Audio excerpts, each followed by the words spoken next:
Hey you guys, it's Peter, and I'm back. Of course I'm back. I'm not going anywhere. Peace! Peekaboo, I see you because I'm YouTube famous now. Available Easter 2200 BC, the album. Dad, shimmy, shimmy. And you know what? I had a song all picked out for today and everything. And now I don't even remember what the song was. Hold on, I have it screenshot. It was playing on my iTunes and I screenshot. Here it is. Ain't nothing going on but the rent by Gwen Guthrie. No, true story. I do screenshot. This shirt is, listen. I'm between sizes right now, and this shirt is I wish I fit into it, and I'm soon going to fit into it, but I thought I'm gonna wear it for this video anyway. But it's kind of bunching up a little bit. But this was one of the shirts that I have not worn this shirt in like 15 years. Ain't nothing going on but the rent. Beast! Oh my god, I just have to tell you, did I even get through my intro? It doesn't really matter. Y'all know the intro by now, okay? But my good Judy Ballerini and I, when we used to go to the casino, that was before she moved 2 hours north to be with her boyfriend, because they're in Lerv. I talked to Ballerini yesterday. Hi, Ballerini, how are you doing? So anyway, she texted me today, and she said, hold on a second, I'll have to call Ballerini out. She said, where is her text? She said, just FYI, you guys text each other these kind of things. I'm looking into the LED face masks. I've heard great things about them. Have you? Although I'm probably too old for any help. LOL. I go, girl, you are never too old for any help. We can all use a little help. We can all use a little Facetune, right? That's what we're going to talk about today. But anyway, my friend Ballerini, she always calls herself old. She's not old at all. And she's always like, well, I'm an old lady. I'm like, girl, you act like you're 70 or something. And 70 is not even old today. You know, my dad is 83. He'll be 84 this year. And he's like up and doing stuff. Listen, 80's a new 40. Like, let's just call it for what it is. You know what I mean?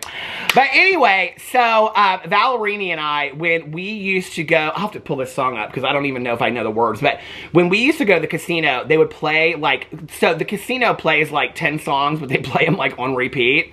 And so we would always hear this one song, and it was one of Ballerini's favorite songs from when I do have friends that used to go to the disco back in the day. No, true story, I do. Ballerini, she used to go to the disco back in the day. So she loved this song from the disco. Hold on a second. Where's artists? Evelyn Champagne. Y'all probably know what the song is before I even say that, because I said some of you out there are like, Evelyn Champagne, oh my god, I love her so much. Evelyn Champagne King. What's the song? Oh, how does it go? Now I can't remember. Oh, Love Come Down.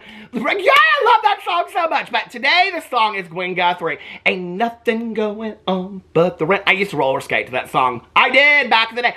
True story, I used to roller skate at this place. I went there a couple times. I think it was called USA Skate. Okay, this is a little side story. So, I'm from Indianapolis, Indiana. Ryan White, who passed from AIDS.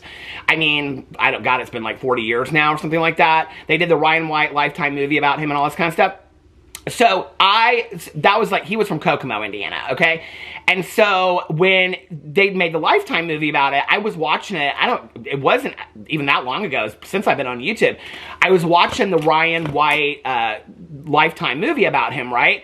And at the beginning of it, at the very beginning of it, he is at this roller skating birthday party, and it's at USA Skate, and that's where I used to skate when I was a kid.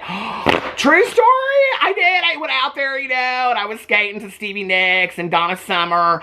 Last night, I just ordered a Donna Summer t-shirt, okay? There is this website out there, and it's called I think it's called Swiss Embassy. They have a lot of like gay themed t-shirts and stuff, but they have a lot of like pop culture t-shirts too. They have stuff like Jennifer Coolidge talking about the gays from White Lotus, and Jennifer Coolidge talking about, you know, a hot dog sounds real good. I can't do Jennifer Coolidge to save my life, but you know, all that. It has the Golden Girls and all this kind of stuff, but they have a lot of like music. The Whitney Houston t-shirt that I have, I got that from there, and I have a Madonna t-shirt from there, and last night I got Donna Summer, and it's from the Hot Stuff album. I think, or the Bad Girls album. And then I got Tina Turner, and who else did I get? I got 4 t-shirts from there. They're actually not bad. They're like $31. They're really good t-shirts.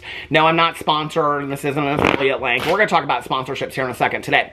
So I didn't even really think that, I miss going to the casino with my good Judy Ballerini. Last night she said we're going to plan a trip to go to the casino. So anyway, I have not been to the casino now. It has been since September, I think, since I've been to the casino, something like that. But anyway, but I just really miss our drives because she come pick me up and then we go and we get like an iced tea or a fountain pop at the gas station and drive up and we just laugh and tell stories and stuff like that.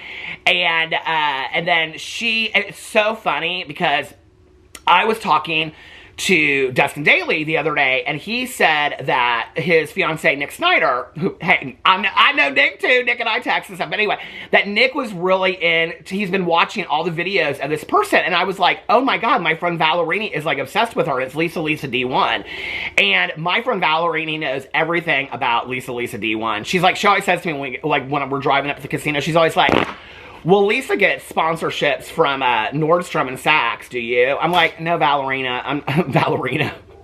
She's Ballerini the Ballerina.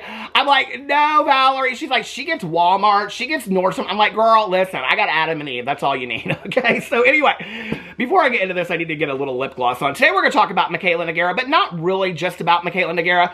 We're going to talk about... let's say, face tuning and Photoshopping pictures and things like that. Because I don't really, to be honest with you, know what I really think about it. And I kind of want to see what you guys think about it based on what I have to say. And I saw... You know, I'd heard about Mikayla getting called out for using filters and Facetuning her pictures and stuff like years ago. I heard that like 3 years ago. And like when she was on the rise, people were like calling her out for it. And people have consistently called her out for it. Like she continues to do it, right? But I just saw some other people talking about it. And I was like... I had seen like CC Suarez say something about it on Instagram. I had seen somebody else say something about it, like a makeup reviewer, and it kind of like made me think about it in a different way that I hadn't really thought about it. And on the heels of me talking pretty regularly over here about people buying like views and buying subscribers for their channels and things like that, and I think like people think I'm like real butthurt and stuff about it. I'm not. And the thing is, I just think that it's interesting because... Well, we'll get into that in just a second, okay? First, let me just tell you about the last 24 hours of my life. So, last night, we were supposed to have this big storm come through Indianapolis, okay? And I looked outside, and I was like, it took Boo Radley outside. I was like, it's clear skies, nothing's going to happen. Got Boo Radley settled in bed. Half an hour later, thunder's crashing. Boo Radley's running downstairs. He's shaking. I had to hold him while I was, like, shopping online for these t-shirts and stuff like that. So, finally, the storm goes away. It comes, it goes. It comes, it goes. The front porch was absolutely soaked. I had to move the cushions. My life was so difficult, okay? I had to move cushions off the chairs on my patio. That's how difficult my life is. But anyway, no, true story. And so then when the storm kind of passed by, it was real windy last night. I started watching because there's a new show on Peacock about Jordan Vandersloot, who murdered Natalie Holloway. And so, can we say that, or do we still have to say allegedly? I haven't finished the documentary yet. Shh, don't tell me what happened. So anyway, I wanted to go back in and I wanted to watch the original 2017 documentary, which is called The Disappearance of Natalie Holloway. Now, I had known some about that story, but I didn't know a lot about it. So I started watching it last night. I've got 3 episodes to go of the original one. It's when her dad is like doing this deep dive investigation with this private investigator. It's fantastically done. And then when I get done with that, I'm going to watch the new one that just came out yesterday about Jordan Vandersloot. So anyway, and what's happened, you know, since her passing and since they found all this kind of stuff out. It's like the follow-up from the 2017 documentary, which is why I had to watch that one first. But as I was sitting there and I was watching it, I thought, you know, I think that one segue for me to kind of get into true crime, and so many of you out there are like, oh, Peter, do more true crime, and all this kind of stuff, and a lot of you have given me really a lot of suggestions, and I've really taken them to heart and really thought about how I want to do this. I think one way to kind of like get into it would be when I watch a documentary, like maybe the very next day while it's fresh in my mind, to just give you guys a response to the documentary, right? Then it's not like I have to do deep dive investigations and whatever. I can just say, this is what I thought watching the documentary, because I love to watch true crime documentaries. In fact, somebody, who was it? Okay, it's from Brady Bunch. Marsha. So Marsha on my vlog, That's how I remember things. Oh, I bought this Sure Jan t-shirt. That's what I bought last night. That was the other t-shirt. That's not a musical artist, but it says Sure Jan, and it has Marsha's picture on it. But Marsha on my vlog recommended that I watch this documentary on Amazon, and it was called Missing Kinley. And it was about this guy that went missing in 1992 from Acadia University in Nova Scotia. I had never heard of this case. This guy was exactly the same age as me. He was like 2 to 3 months older than me or something like that.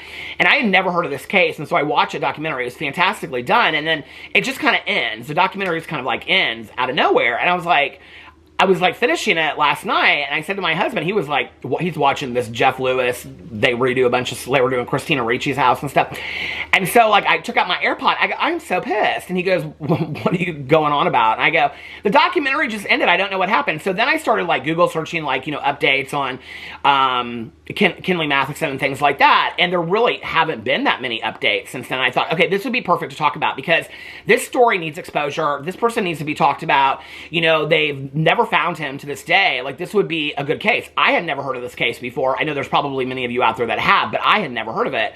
So I have to believe there are other people out there that hadn't heard of it too. So I think like to turn around and do like a review of a documentary, that's honestly how I found John Lord Arts back in the day, was when he had done a review of the documentary The Haunting of Fox Hollow Farms, which he panned and said it was horrible. But it is horrible. You know, it's bad, okay? It's a lot of psychics out there at Fox Hollow Farms, the previous home of Herb Baumeister, but it's scary as hell, I'll tell you that. Don't watch it with the lights off when you're at home by yourself, because you'll get scared, okay? It's scary. It's documentary is scary. But that's how I found him originally, you know? And then who knew all these years later, he'd end up being interviewed for that Cecil Hotel in Los Angeles disappearance on Netflix. You never know what could happen. I mean, I ain't ended up in Netflix or anything like that, but good for John. I'm happy for him. So anyway, nice guy, nicest guy in the entire world. So anyway, we've talked a couple times. But anyway, so that's what I did last night. Then I went to bed, and as I was going to bed, the storm started up again. Boo Radley, he's like all over. He's like scared to death, stuff like that. Alex is getting ready. Then our electricity goes out, okay? Alex is like, I don't know how I'm going to get out of the garage because the garage door, the electricity's off. And so finally the electricity went back on for like a few minutes, and then Alex like left and came back, and then the electricity went out. I got my neighbor. She's texting me. I got Evelyn Champagne pulled up here. My neighbor, hold on, where's she? I got all these people texting me. She's texting me this morning. She's like, is your power out too? I said, yes. She said, have you been up a while and know how long it's been out? I said, I've been trying to go to sleep, so I don't know. I think it went out about an hour ago. So we're texting back and forth about the electricity going out. I couldn't sleep. Durali's going crazy. I cannot sleep without a box fan to save my life. No, true story. Okay, I'm like pulling out my heated vest battery, and I had done this review of this travel fan. Don't buy it. It's junk. Okay, so anyway, but I had this travel fan in the closet in the bathroom that hooks up. This is my life. Okay, people think I live this exciting life where I'm trying to take down all these people. Oh my God, I'm just like this, you know. But anyway, so here I am. Boo Radley's like going crazy because of the storms. The electricity's off. It's dead silent in this house. I cannot sleep with dead silence. Okay, I have to have a fan and sound machines and all kinds of things. So anyway, I go in there and I pull out this travel fan that I had reviewed on my review channel, and it charges, or it like powers through a USB. So I go downstairs and I'm like, please God, let this work, right? And I pull out this heated vest battery. I have two of them because I just bought another one. And I plug in the USB of the fan, and it starts working, right? And so I'm just about to fall asleep, and the electricity comes back on. So then, because I have to have everything have its place in order, I have to put the fan away, and I put the fan away in the closet. I come back, I'm like, oh, the fan's on a high. I got this super extreme wind blower fan that it feels like you're like in the middle of, I don't know, Sahara Desert in a windstorm. And I'm like, oh, just about to fall asleep, and electricity goes out again. That was my morning, okay? So I didn't even think I was going to film this video today. I thought I'm just going to do, listen, a vlog, and then we'll just call it a day. But then my husband, I forgot that he had told me last night that he was going out to dinner with his girlfriend. And, you know, he just told me where he's going. They're going to a place called Social Cantina. I've never heard about it. He said he's about to head there in a bit. And he said, glad the electricity's back on. He goes, it's too cold not to have power. Oh, that was the other thing. So yesterday it was like 60-something in Indianapolis. Now it's like 20, 25, 28. And so this morning, like, we were losing heat in the house. It was cold. I was so worried about little Boo Radley. I had him wrapped up in his Costco blanket and everything.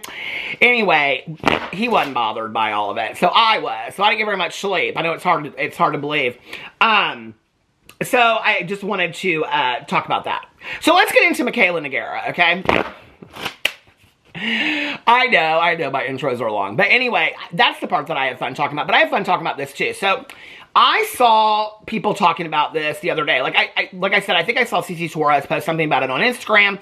And what she kind of said was like an interesting point of view that I had heard some other people kind of insinuate but not really talk about it. And that was basically something to the effect of like, if somebody is Facetuning and filtering their pictures, but they're also somebody that is known, and she wasn't the only one that said that, so I don't want to put this all on her shoulders, but she just like brought up something that I had seen people say previously, and I was like, oh, this is interesting, right?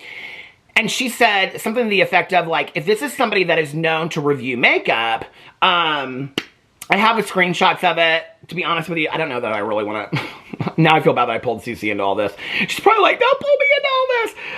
Let me see where the screenshots are of her and what she said on here. Okay, oh god, this is. I got all this about Scandival and what he said comparing himself. Oh my god. Okay, so anyway. So she said in there. Okay, so I hope she doesn't kill me for this, but she brought attention to, I think, in a very important point. She said, how is Mikayla's audience okay with her editing herself this much when her job is reviewing, promoting, and showcasing makeup products? Does the TikTok generation just not care about ethics and consumer awareness? Y'all didn't grow up with overly photoshopped gossip magazines that were constantly body shaming everyone in its shows, okay? Which is an interesting point. And then she said she's going back to bed, and then she was like, somebody's like talking about great angles and stuff. She says, there's great angles, lighting, and posing, and then there's filters and body-altering video apps, okay? And then she talks about this dress that she has, and she says it's gorgeous, and she says, as Mikayla would say, it's stunning. But I think she brings up an interesting point, and it's not just with Mikayla. And thank you, Cece, for bringing my attention to this when I saw it. Now I'm like, I'm going to have to message her as soon as I get off here and be like, I hope you don't care that I referenced you in this video. But I think she brings up an interesting point, right? Like, you know, here's been my feeling about photoshopping, filters. First of all, I'll just be honest with you. Have you ever seen my Instagram? Okay, here's my photoshopping and editing on a picture on Instagram, okay? It's turtle. Now, turtle means you put your head out like a turtle, okay? And that gives you a real prominent, like, chin line. And then Mary-Kate and Ashley Olsen, whenever they take a picture, they always go prune, okay? And that gives you, like, that pouty lip. So mine is always, now, I've changed it up a little bit, okay? The directions, it's turtle, prune, smirk, okay? So every one of my pictures is, like, turtle, prune. That's it. Look at my every picture on my Instagram. That's it. Every one of them, okay? Don't edit. And here's the real deal, to be honest with you. I'm not saying that I wouldn't Photoshop my pictures. Okay, I probably do need to Photoshop a gut or two over there, okay? You know, I probably need, you know, anyway. But I don't know how to do that, okay, in all honesty, you know? Like, I've seen the apps and stuff, and the ads have come up on Instagram where people are, like, rubbing their face. I don't know how to do that, okay? I don't even know how to do it on my thumbnail. No, true story. Like, I use PicMonkey for all my thumbnails. I know when all the YouTubers hear me say that, they're like, oh, they're laughing at me, okay? PicMonkey is, like, a joke. Don't nobody use it, okay? People use, like, all these, like, you've seen my thumbnails, okay? They're not good, right? So, anyway, I use this one editing tool, and you go in there, and it, like, removes the background. Well, I did it the other day, and it was like Trisha Paytas's picture over somebody else, but like the chair was behind her, and I had to go in and like move down the eraser to like edit out, and I'm like chopping off parts of her hair and stuff, and I'm like, finally I was just like, I tried to do it like I was like, girl, don't nobody care about your thumbnails. Nobody's coming here for Peter Monn's thumbnails. I think we know that by now, you know? So I don't know how to do that stuff. I don't know how to Photoshop. And I mean, what filters? When people are talking about these filters, I know there's these filter programs you can buy. I mean, I've seen them. I'm not stupid, right? That makes your skin look flawless and all that kind of stuff and takes out blemishes. But like literally the filter for me is, like what's so in Clarendon, Vibrant, like those that are on Instagram. Those are the only filters that I know. And I don't ever use any of those. You know, back in the day when I thought I was a photographer of the world, maybe, or something like that. But, you know, I don't do, listen, what you get what you get, and you don't throw a fit. That's what my mother-in-law always says, right? And I'm like, none of my pictures, I'll be honest with you, none of my pictures on my Instagram are edited whatsoever. I mean, I literally, like, take a picture, and I, you know, like, I might put it on Cool or something like that, but that's about as edited as it goes, right? I'm not doing a bunch of Photoshop. I don't even know how to do that stuff, right? So for years, people have always said this stuff about Photoshopping. You know, listen, Linda. I've had friends of mine in my personal life that will send me pictures and they'll be like, they'll send me something and they'll be like, she don't look like this at all. Like, who's she trying to fool with this Facebook? Is this what she's using for Plenty of Fish and stuff like that? And we get a good laugh out of it. But, you know, at the end of the day, if that's what somebody wants to do, do it. You know, like, hey, like, I've even said this to my friends before. I'll throw up their pictures, the same ones we're talking about. I'll be like, girl, this does not even look like you, okay? Yes, my screensaver's the world. I'm boring as hell. So anyway, I'll be like, girl, this don't even look like you. And she's like, what are you talking about? I'm like, where are you? This picture that you threw up on Facebook? She's like, well, that's the picture that I use for all of my dating apps. I'm like, well, are they surprised when they meet you? Because it don't look like you. Girl, you're beautiful as you are, you know? Like, and I think that's the thing. Like, as I've gotten older, when I was younger, I always thought, you know, it was kind of this thing for a long time that people would, like, lie about their age. And it was kind of like this trendy kind of thing, right? And I always kind of thought that I would be that person that would kind of like lie about my age when I was like older, like because of insecurity, that I wouldn't feel secure with my age, right? And that like I would always say like, I'm going to color my hair till, you know, time that I'm 100 and I'm going to get, you know, the Botox and all this stuff. My dad's a retired plastic surgeon, you know, so, and interestingly enough, my dad's a retired plastic surgeon that's never had any aesthetics or plastic surgery whatsoever. And I can remember talking to my dad about it years ago. My dad would say to me, he said something to me one time, he goes, you know, 99% of the procedures that people have, they're the only ones that can actually tell a difference. Most people can't even tell a difference. So it's really about self-confidence and things like that. I think that's great. Do you. Like, you only have one life here, right? If you want to go get all the aesthetics in the world, my husband's obsessed with them, okay? I've made that very clear. He's made it very clear. He's not ashamed of it, okay? He'll tell you all day long about his Botox. Get your Botox, girl, okay? If that's what you want to spend your money on, I ain't spending my money on that, right? I've had Botox like 3 times. I got it like before our wedding, and then I got it afterwards for like a touch-up like 6 weeks later, and then the next time I got it, my eyebrows were starting to rise and stuff like that. I was like, oh no. And then at that same time, I had seen this interview with Diane Keaton on Oprah, and Oprah asked Diane Keaton at that time, now I don't know, this might have changed since then, but she said, have you had any work done? And Diane Keaton said, no, I kind of believe in aging authentically. And I was like, oh, I really like that, you know, just like accept your age, we're all, listen, okay? We're all getting older, right? We're all gonna like, our hair's gonna turn at some point. Well, some of us it doesn't, but for most of us, it's gonna turn gray and white, and you're gonna get wrinkles, and you're not gonna always look 25, you know? And in all honesty, I kind of like, getting older and looking in the mirror and seeing your beard completely white and realizing that your face is a little bit more wrinkled and stuff like that, it reminds you that you're nearing the end of your life versus being at the beginning of your life, right? But other than that, like, I like my lines, I like my wrinkles, I like my white hair and my beard and stuff like that, you know? I love it. And, you know, I'm very proud of it today. I can remember, like, after I got married, and we were in Las Vegas for like 11 days. We got married in Las Vegas, and I didn't bring my razor. And at that point, I was like clean shaven, okay? And I never like grown out a beard and whatever. And I can remember it was like, I kept on shaving like every day just to not have a beard for the wedding. It was like 2 days after the wedding, I haven't shaved. I'm like, I grow facial hair very quickly. So, I mean, I could have if I could shave all this and in 2 days it would be back. And so like 2 days later, I had like past 5 o'clock shadow, and I said to my husband, I said, what do you think about this? Do you like this? And he was like, yeah, I like it. And I said, so if I kept a beard? And he was like, I think, keep a beard if you want to keep a beard. I like it. He's like, I think it's sexy.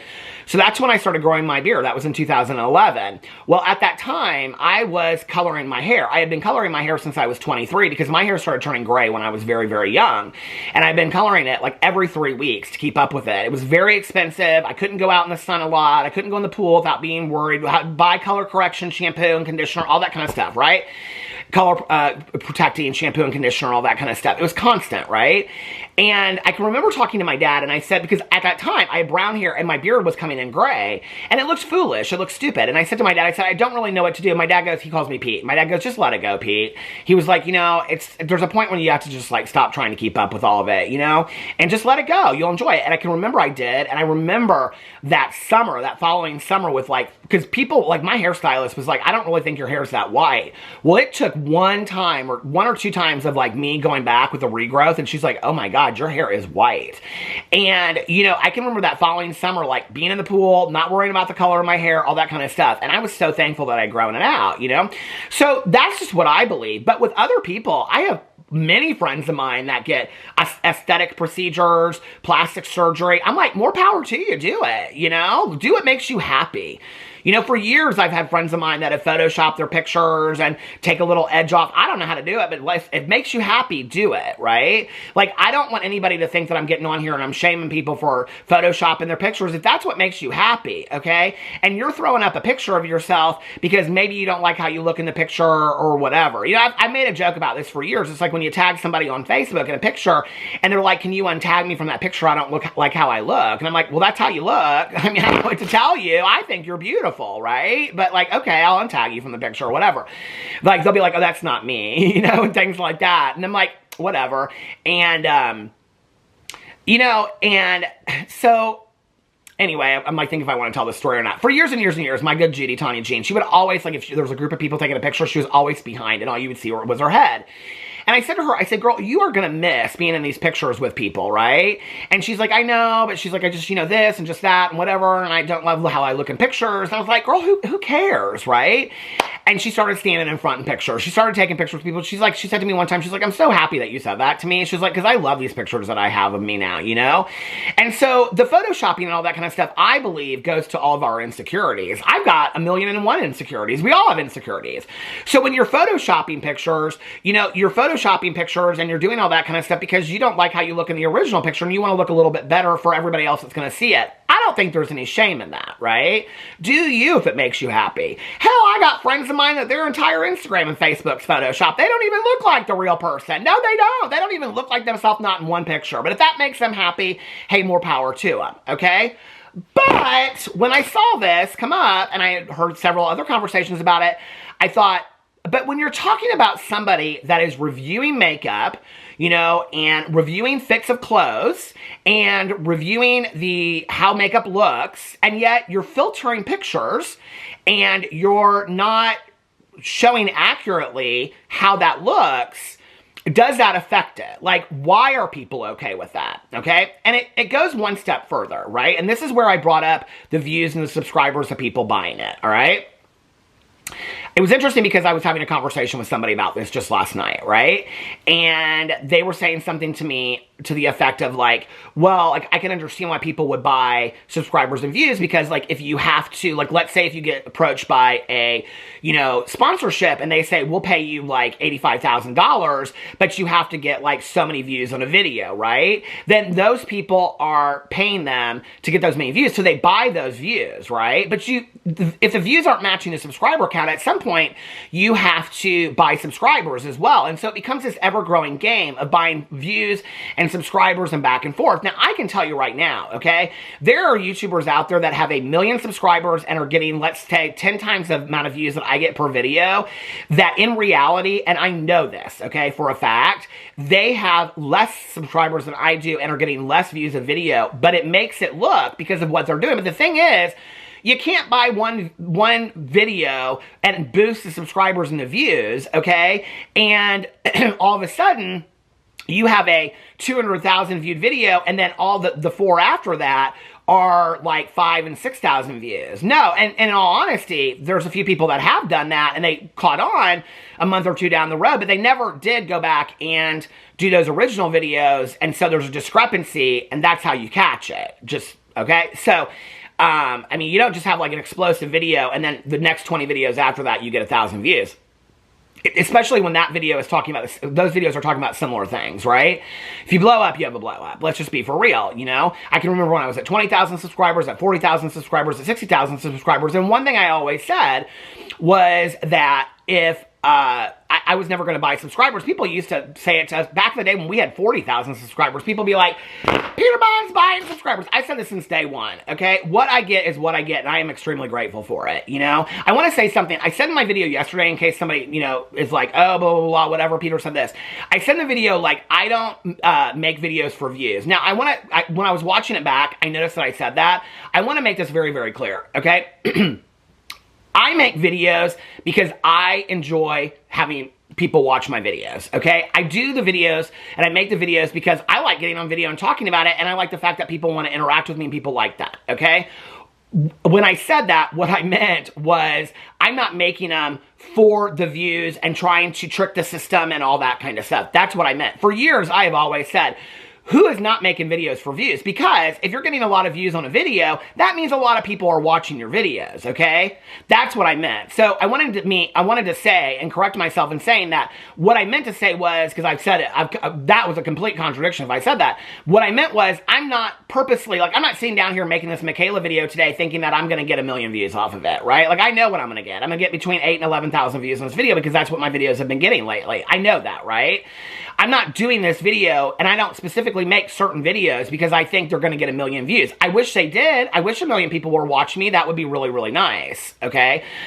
Oh my God, was I at 30 minutes already? But I have no desire or need to buy a bunch of subs and subscribers and views to make it look that way, because at the end of the day, when I look in the mirror and I put my head on the pillow, I know how many subscribers I have, you know? So then it questions, well, why are you doing those things? And I thought it was interesting when I was talking to this person last night. They said, you know, well, when you like have bigger views, you're getting sponsorships. When I was talking about opportunities in my video yesterday, that's what I was talking about. I was talking about sponsorships, okay? So if you're a channel like me, let's say, that's getting 10,000 views authentically, okay, on your videos, and you have somebody else that they're authentically getting 10,000 views, but they're buying 90,000 views, and so it looks like they're getting 100,000 views on a video, and you are a company that wants to sponsor somebody, and you want to make sure that you're getting your product out there to as many people as possible. Who are you going to go to? Are you going to go to the guy with 10,000 subscribers, or are you going to go, or 10,000 views, or are you going to go to the guy with 100,000 views? You're going to go to the guy with 100,000 views, okay? So yes, this pumped up subscriber view count, okay, does give those people opportunities to make more money and things like that. But it's all a scam, right? It's all a scam. And I have to believe that's why when you see these people, they don't do repeat over and over and over sponsorships for the same companies. They'll do one and done, because sponsors look at that stuff very, very closely. They look at those things very, very closely. And I just want to say this. People were speculating of who I was talking about in my video yesterday, and some people were speculating about some people that they're not even on my radar. I don't even consider them really part of my community. A lot of the people that we have investigated and looked into are people that like haven't even been around for years, and if I said their names, you'd be like, who? So just to make that clear, okay? But, you know, so that is the inequality of what's going on. When I say that, like, I don't care so much about those opportunities, that's because I'm good with what I got. I feel like I have a blessed life, you know, that I'm paying my bills and I get to get up every day and make videos that I want to make and things like that, right?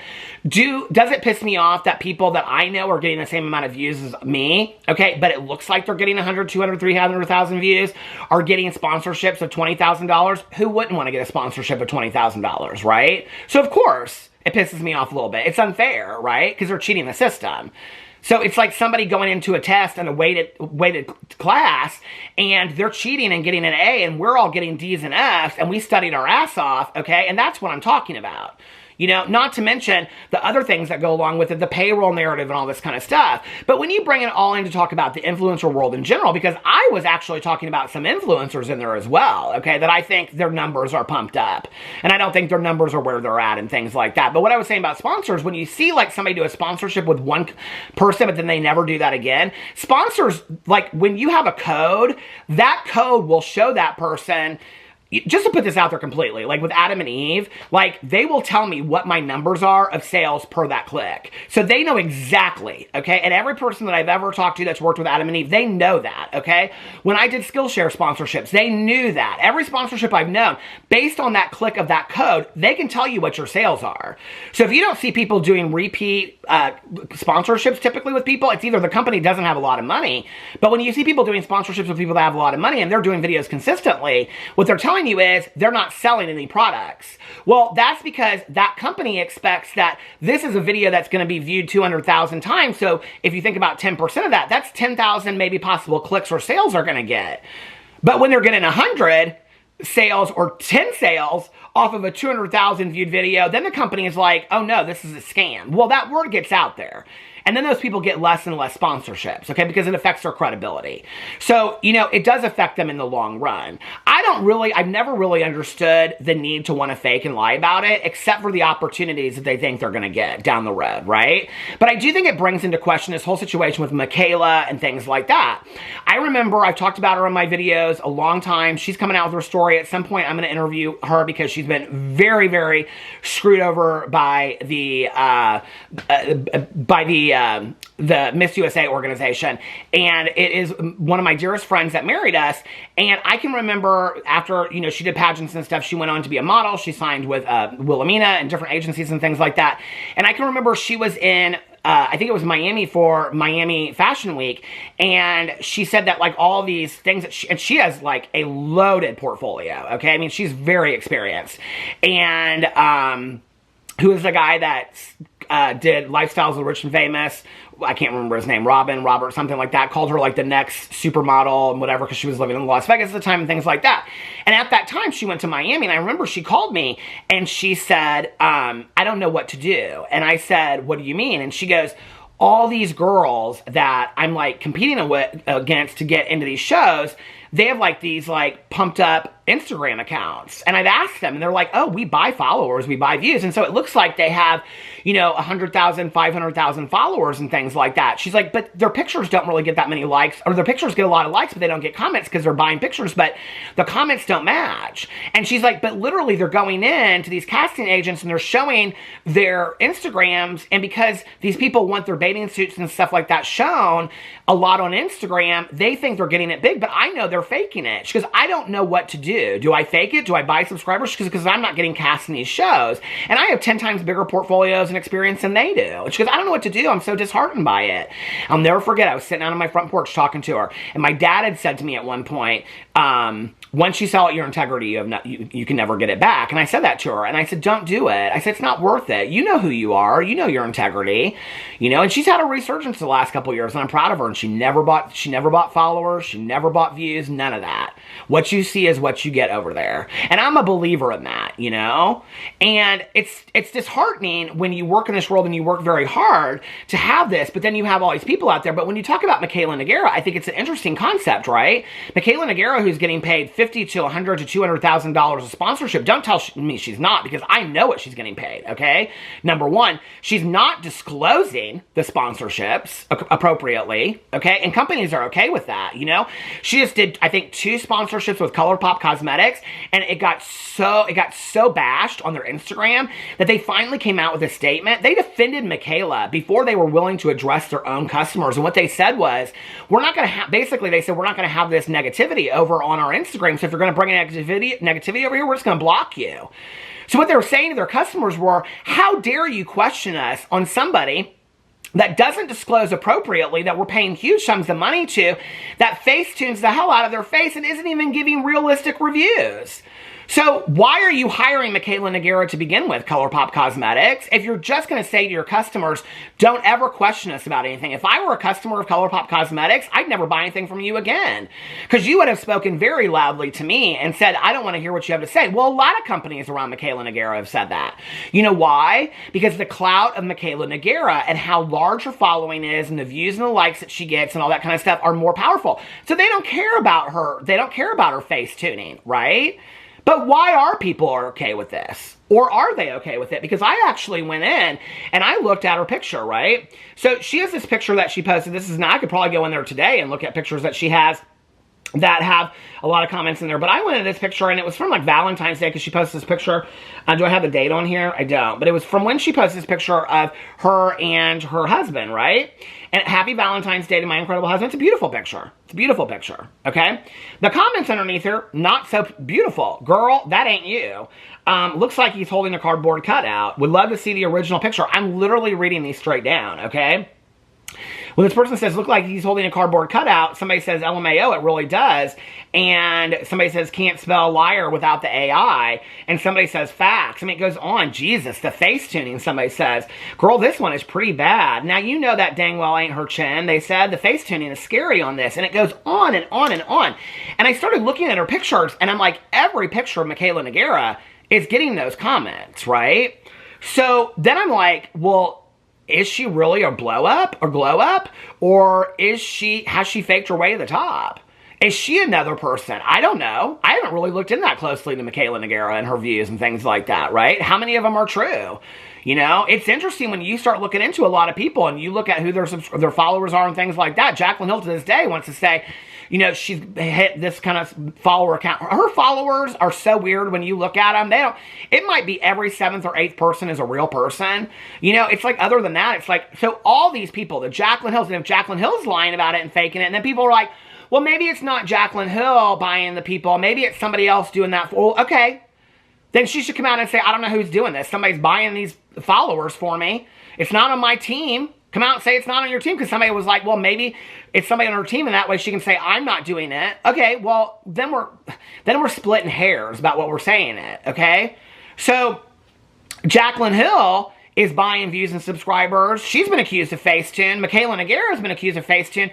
Jaclyn Hill is Mikayla Nogueira's mentor in the past. She followed everything that she did. Mikayla Nogueira mysteriously blew up, and there were a lot of people like Mikayla Nogueira that were working at makeup shops and doing makeup videos.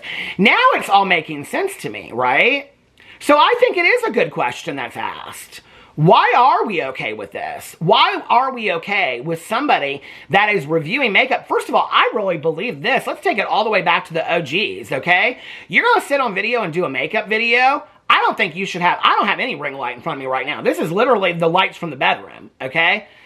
I think if you're an OG, I think if you are a makeup reviewer, I don't think you need a ring light. I think you ought to turn on the sunlight and say, this is me, okay? This is just my thinking on it, right? This is just me, and I'm going to show you what this looks like in natural light. Here, I'm going to turn the lights on. This is what it looks like in light.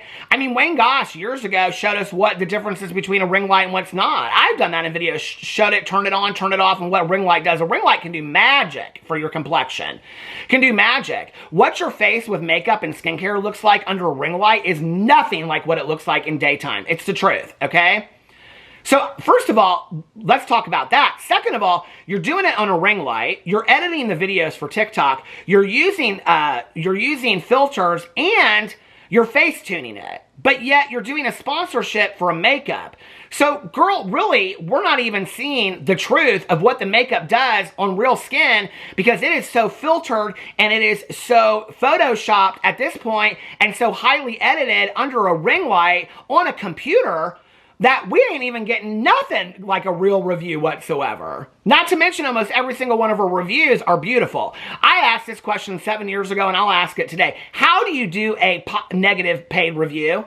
If somebody's paying you $50,000, how do you get on video and say this product is shit? How do you do that? You don't do that, right? So when you thank somebody and then you do this review, you know, it's like, listen, I've had people send me stuff a lot, okay, for my, not recently, but on my review channel, and I'll say in there, you know, in exchange for an honest review, I received this product in exchange for an honest review, and I always tell the people before they send it to me, I'm like, I'll review your stuff on my review channel, okay, but I'm telling you right now, if I don't like it, I'm going to say that I don't like it, you know. It was interesting because I did this review. My husband uses that toothpaste, the Kardashians use that High Smile toothpaste, and I did this review on my review channel. They didn't send it to me. It was my husband's toothpaste, and I used it standing over the kitchen sink, and I basically said I thought it was junk, and I didn't think it would work. Their marketing director reached out to me and asked me if they could send me all the flavored toothpaste because they thought that my video was hilarious and honest. They loved that it was honest, you know? So I'm not really sure this need to, like, cheat to the top. But whether it's you're buying subscribers and you're buying views, or whether you're photoshopping the hell out of your pictures, when you're known for your reviews, don't get me wrong, Judy Smith, living down the street from me, she wants to Photoshop reviews 1,000,000 times over because it makes her feel better. More power to you, girl, okay? But it's like, if you're doing something, let's just take it out of this context for a second, right? It's like when you see food pictures, okay? And it'll be like a McDonald's ad for something. And you see it, and then you get it, and then it doesn't look like that at all, what you ordered. You know, it's kind of very much like the Wish thing, the Wish app, and people will be like, what I ordered on Wish and what came on Wish.